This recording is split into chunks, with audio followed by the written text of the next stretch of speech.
Jubilee बाग HS Rangrez कापड़नी colour करती दुकान में लागी भीषण आग। तमाम सामान बळीने खाक। गरमीनी शरूआत थता शहेरमां अनेक આગના બનાવો જોવા મળ્યા છે। ત્યારે વડોદરા શહેર જુબિલી બાગ ખાતે આવેલ એચએસ રંગરેજ કપડાને કલર કરતી દુકાનમાં ભીષણ આગ લાગી। તમામ સામાન બળીને ખાક થઈ ગયો હતો।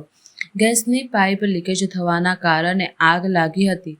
આજુબાજુના કેટલાક કાપડના લીધે આગે વિકરાળ સ્વરૂપ ધારણ કર્યું હતું, જેને લઈને દુકાનમાં રહેલ તમામ કાપડો અને ફર્નિચર બળીને ખાક થઈ ગયા હતા।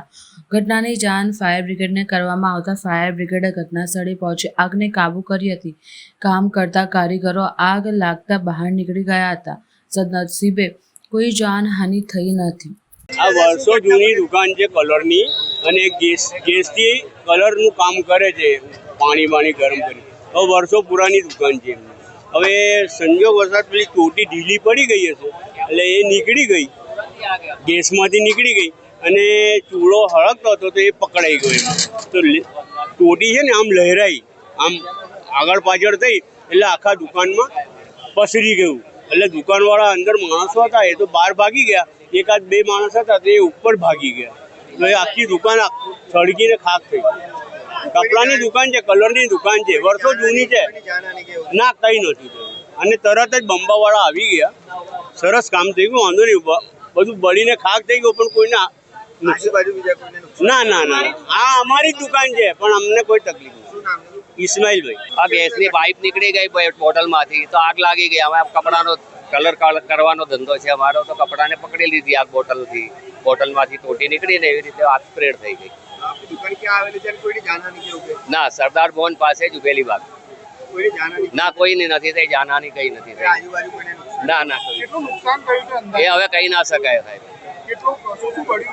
ગ્રાહકના કપડા છે, અમારું ફર્નિચર છે, કલર છે, હવે લાઇટની લાઈન છે બધી એ પડી ગઈ, ઇલેક્ટ્રિક લાઈન એ બળી ગઈ છે।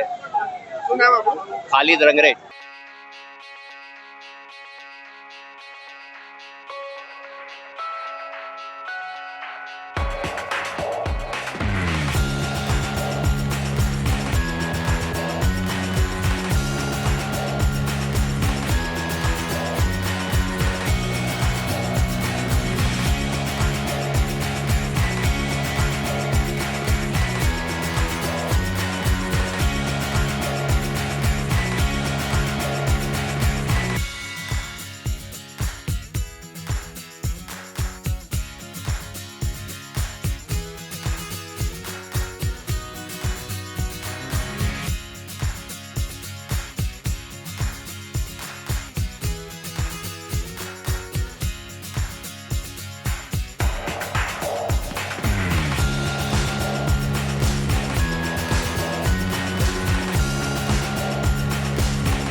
Thank you.